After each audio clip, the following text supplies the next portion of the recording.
んにちは。ジャズドラマの谷中です。from ニューヨーク。今日はね、ちょっとね、暖かいんですけど、40度以上あるんですがね、外でちょっと撮ろうかなと思ったんですけど、やっぱり外にね、椅子を置いてこう座って長いことこう喋ってると寒いんで、今日も例によってグランドセントラルステーションにやってまいりました。で今日はですね、ルー・ドナルドソンとドクター・ロニー・スミスが入った相当バンドですね。いろんなねエピソードがありますので、そのお話をしたいと思いますけど、まずはですね、そのバンドに入る前、ロニーさんのバンドに入る前も僕いろんなオルガニストとやるチャンスがありましてですね、皆さんご存知のねジミー・マクリフとかね、オルガンファンの人はもうあとはジョン・パトン、ニューヨークではねビッグ・ジョン・パトンって呼んだんですけどね、体はそんなねジョン・パトン大きくないんですけどね、やっぱサウンドがこうギャンギャンって大きいからビッグ・ジョンってね言われたのかわからないですけど、まあとにかくビッグ・ジョン・パトンともよくやりました。でこれがちょうどね、なんでこう一緒にやれたかというと、その当時90年ちょっと前ですね、90年 前後ですか、そのルーさんあるブッキングエージェントに入ってまして、マキシンっていうね女性の方なんですけどね、その人のプロダクションに入っててね、まあそのマキシンさんがですねいろいろなバンドをこうブッキングするわけですね。その時に、彼女は、ジミー・マクリフも持ってて、ビッグ・ジョン・パトンも持ってて、ルーさんも持ってて、あとはね例えばテナーサックスのねデイビッド・ファッティ・ニューマン、そんな人をねまあ、雇ったりしてましたけど、はい、でまあそういう他のオルガンの人とやるチャンスもあったんですけどね、はい、でなんでこれルーさんとまたロニー・スミスがね、ロニーさんがやるようになったかと言いますと、これはちょうどまあ前もお話したようにね、ルーさんずっとハーマン・フォスターをやってたんです。おそらくねレコード会社からだと思うんですけどね、まあレコード会社がルーさんにまたオルガンねレコード出さないかっていう話が来たと思うんですね。マイルストーンのねファンタジーレーベルマイルストーンなんですけど、でそこでまあレコード会社とルーさんがまあ決めてですね、オルガンがロニー・スミス、そしてギターがピーター・バーンスティンでね、でドラムが僕、まあそうなったわけですけど、で一発目はですね、なぜかドラムはバーナード・パーリーがまあ叩いて、まあそれはそれですごいいいレコードでね仕上がって、であとはまあ僕はその2枚ね、バードシートは僕叩いてるんですけど、ケニー・ワシントンが1枚やってますね、そのマイルストーンはね。であとはその後でコロンビアレコードかな、それでロニーさんとねルーさんと僕それやってますけど、そのコロンビアレコードのタイトルはセンチメンタル・ジャーニーで、まあそんなわけで一応そのルーさんとロニーさんのあればまあ4枚くらいねバーッとこう2年に1枚ですか、そのぐらいのパターンで出たんですけど、まあそれで、まあ、ロニーさんとねルーさんとこうヨーロッパツアー、最初の仕事がねヨーロッパツアーだったと思うんです。いろいろこうねいろんな曲やるんですけど、まあその前にもねお話したようにルーさんは今までハーマン・フォスターを使ってたんでね、でハーマンはもうね前も言ったようにエニーキーエニーソングエニーテンポだで、最初の頃はルーさんがですね何も言わないで始めちゃうんですね。そしたらまあ大体まあブルースとかリズムチェンジだったら分かるんですけど、この古い歌物とかねやるとやっぱりオルガンの人って大体やる曲っていうのは偏ってるわけなんですよね。ですからピアノトリオ、いわゆるジャズビバハードバッパーがパッとなセッションの中でやる曲っていうのはあんまりオルガンの人はその当時やらなかった。だからある時にですね、これね面白かったんですよ。ルーさんがこうなんか始めたんですね。でもう始めちゃいましたから、僕とピーターだけはピーターってこうカッティング入れてる。で僕もシェンシェンシェンシェンとかね、なんかブラシかなんかで出てきたと思うんですけど、そしたらもうルーさんメロディー吹いてるんですけど、ね、なかなかオルガンの音が出て、どうしたのかなと思ったらね、一生懸命ロニーさんがねしゃがみ込んでですねペダルをこう直してるね、直してるような格好してるわけですね。ペダルなんか壊れてないなんかこうペダルが壊れたような格好をこうしてね、まあフェイクしてるわけですよ。で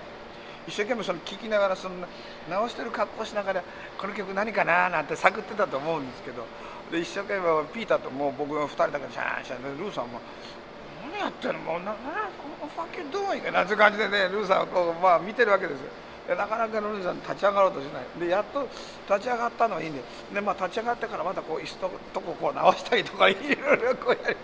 で、なかなか弾き始めないで、もうもうロニーさんこれ曲知らないんだなと僕も分かりましてね、もうとにかくピーターと2人でニコニコやりながらああなんてやってたんですけど、でまあちょっと音が出てきて、そしたら最初の音がね、うのうのうのうのうのうのって音がはっきり出てくる、でそのうちにだんだんウォーキングでずーっとやって、でようやくねウォーキングやって、でこれソロ回ってきたらどうするのかなと思ったら、まあ、ソロ回ってきたら、まあなんかねこう雰囲気でねやってましたけどね、でまあその曲終わってね無事に終わりまして、で次の曲なんかブルースかな、まあブルースなんかやったらまあギャーッと盛り上がっちゃう、リズムチェンジガンガンガン素晴らしい。それでその曲が終わってね、ファーストセットが終わりました。でドレッシングルームでね、でまあね全然ロニーさん弾けなかったわけですからね、でルーさんがロニーさんに何か言うのかなと思ったんです。そしたらルーさんもロニーさんに何にも言わないで、ロニーさんもルーさんに聞かない、何も聞かないで、どうするのかなと思ったらもうそれっきりですよ。それでその後もずっと一緒にやるんですけど、でその曲はですねもうそれ一回きりで後でその曲を二度とやりませんでした本当にね。まあそれだけでね、でそのうちまた何かの時もねルーさんが始めたらこれ知らない曲があったりしたんですけど、でそのうちもだんだんやる曲が決まってもうねマテリアルも決まっちゃいましてですね、もう大体もうねパッケージみたいな感じになっちゃって、まあそれはそれで素晴らしい。何回聴いてもねブルース何回ねルーさんがウイスキードリンキングウーメンとかねもう歌うんですけど、まず1曲目ブルースウォークでしょ。それでそのルーさんそのブルース歌うじゃないですか。で今度最後にまたアップテンポのブルース3曲ぐらいやるわけです、ワンステージに。でも全く飽きない、本当に素晴らしい。でアリゲーターブルーガムもあれブルースですからね、4曲ぐらいですよ。ダダダダダドゥンスタドゥンディン、これもねブルースですからね。そんなわけでね、もうブルースをやるのが当たり前のように僕もねこうもうとにかくブルースやらないとこう雰囲気ね盛り上がってこないね。ブルージーでね、ジャズはやっぱりもうルーさんいつも言ってました。もうねジャズはねブルースだ、ブルースやらなくちゃダメだよく言ってました。で時々ね年にね僕も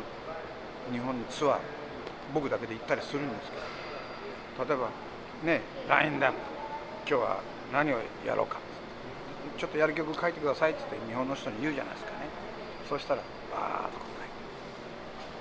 てずーっとブルースが一曲もない。で僕はその時に言うんです。ブルースは一曲入れようよ、何こんな速い曲やる、ミディアムテンポのブルース、その中に全てが入ってるから、ジャズのだからブルースはもう絶対一曲はやりましょう、ワンステージでね。あ、そうですか、そんなもんですか。いやそんなもんじゃないですよ、そうなんですよっつってね、よくねその辺をちょっとこうもうねアドバイスしたりもしました。あとはねもうルーさんのとこでやってて、やっぱりルーさんとロニーさんもやっててもね、その曲のねそのもちろん一曲の中のダイナミックスもすごいんですけど、やっぱりねミディアムやったらミディアムファーストやってアップテンポやってさっと落としてねバラードやったり、その辺のね感じの作り方、ステージングアップやってはねスローやったり、その辺のね曲の選び方が非常にうまいですね。でさっきも言ったようにね日本行って例えば曲をこう見るじゃないですか。じゃあ平中さん曲決まりました OK、 じゃあ何やろう、なんとかなんとか、じゃあテンポははいこのぐらいです OK、 じゃあ次の曲何、じゃあテンポはじゃあ次の曲じゃあ何ていうかテンポはちょっと待って、なんでみんな同じテンポでやろうとするのって、そっからねなんかねアドバイスしていかなくちゃいけない。あなた自分でね例えば聴きに行ったら飽きちゃうでしょって。やっぱりいいバンドはいろんなね上下があって、速い曲もある、遅い曲もある、ブルージーな曲もある、ファンキーな曲もあるんでね、やっぱ飽きないようにねお客さんそれを喜ぶわけですよ。このねエンターテイメント、ショービジネス、それをね絶対忘れてほしくないと思いますね。テクニックいいんですよ、テクニックはパッと見せるとねいいのに、全部テクニックになったらね、もう音楽じゃなくなっちゃう。テクニックになってイコールミュージックですね。だからその辺もね、ついでにちょっとお話ししましたけど、そうやってですね、ロニーさんがね、いろいろ弾けない曲もあったりしてやる曲なんか決まっちゃうんですけど、そうやってね、ヨーロッパツアー始まってだんだんバンドがまとまっていくわけなんです。それである時はですね、もうヨーロッパツアーでね、ツアー行けるのいいななんて皆さんね思われると思うんですけど、これがなかなかね大変なんですね。前の日遅くまで演奏してね、朝次の日もう5時起き6時起き、それでもう早いうちにね飛行機に乗ったりとかね、トレインですよね、キャッチトレイン、電車に乗って、でもうね一日中朝からもうずっと夕方までね、もう電車に乗ったりとかね、車に乗ったりとか飛行機に乗り継ぎでこんなで、時々ねもうコンサートホールにねギグに間に合わない時あるんです。ホテルついてたらね、だからもう飛行場から直接会場に行ったりっていうこともね何回かありました。だから着替える時間もない、もうそのままセッティングしてもうバーンっていくわけですよ。そうするともうね本当に演奏する前にお水かなんかもらってね、あとはちょっとトイレももうそのぐらいしかできない。それでもうステージが始まってわーで、ある時ねパーンと1回もねファーストセット終わったらもうみんなお腹すくじゃないですか。でもなんかお腹すいたなーなったら、そしたらもう呼び屋さんね、プロモーター、その時のプロモーター何が食べたいか割りもんって言ってた。そしたらみんなそうだな、やっぱディナーサラダなんとか言ってたら、ルーさんが一言ビッグマックビッグマックって言っちゃったんですね。そしたらプロモーターニカーって笑いましてですね、なんだよマクダーナルでいいのか、そんな安上がりでいいのかなんて喜んじゃって、 OK ビッグマックハウメニーなんて始まっちゃって、おーノーなんてピーターと僕のもうがっくりしちゃって、あんなにもうヘトヘトで来ていい演奏もしたのにマクダーナルかよ、オーマイガー、しょうがないです。でも僕はもう渋々ねフィレオフィッシュですよ。でフレンチフライですね、コーラかなんか食べて、ルーさんもビッグマックあーなんてもうそれで喜んじゃって、ね、ピーターはなんかフィレフィッシュかなんか、もうドクターもね肉は食べられないからフィレフィッシュかなんかでね、で食べ終わって、もうルーさんもうねご機嫌すごい、もう超ご機嫌、ははーなんて、それで2回目セット終わってね、で無事終わりました。で楽屋にこういたらですね、ある人がですねレコードこうそうね10枚ぐらいボーンと持ってきたの、でロニーさんにこうサインをしてほしい、それでパッて持ってきて、でロニーさんこう見てですね、で10枚か15枚くらいあったのかなでよく見たらですね、ロニーさんのレコードって2枚か3枚くらいしかない。あれロニーさんこうサインをじゃあ OK なサインして、はいはい、次パッと来て、ロニーさんのあれじゃなくてロニー・リストン・スミスって書いてあるんです。でバーってやってサインやった。で僕隣で「おおロニー・リストン・スミスサイン」でまたこっちまたねロニー・リストン・スミスのそれもロニーさんもうシャーッとして「ドクター・ロニー・スミスドクター・ロニー・スミス」でサイン終わったら「はっ」って渡して「うわー」なんて、そしたらもうその人もう喜んで「センキューソーマッチセンキューソーマッチ」なんかで終わってからロニー、サインでロニー・リストン・スミスロニーさん一言「I don't care」でもそのサインしてもらった人も大喜んで「ああそんなこともねあってね、旅はねいろいろね楽しいこともね、もう本当に珍道中ですけど、はい、あとはですねそのね今のそのマクダーナルそういう時もあれば、演奏終わってからねプロモーターがざーっとレストラン連れてってくれて、もうフルコースのディナー食べながらね、好きなだけ飲んで、そういう時もありました。いいこともあれば悪いこともある、とにかくでも音楽はねもう最高に楽しいですから、いいツアーだった。それからずっとねこうやってきて、ヨーロッパツアーも終わって、それからですねどんどんニューヨークのジャズシーン、もうその当時はですねそのバンドが結構ねルーさんとロニー・スミスのバンド出ちゃいまして、結構ねビレッジバンガードやったりねブルーノートもやりましたしね、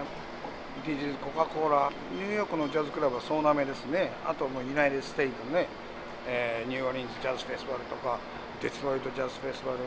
あとクルーズですね、クルーズも何回も乗りました。ニューヨークからフロリダまで飛行機で飛んで、そこから船に乗ってね、シップでっかいシップに乗って船に乗ってこうクルーズなんですね。1週間ぐらいこう回ってくるんですけど、そのねもうクルーズの仕事はねもう最高だったですね。ロニーさんとルーさんでしょ、ピーターで、時々ギターも変わってランディ・ジョンストンとかね後の方になるんですけど、まあね本当にね。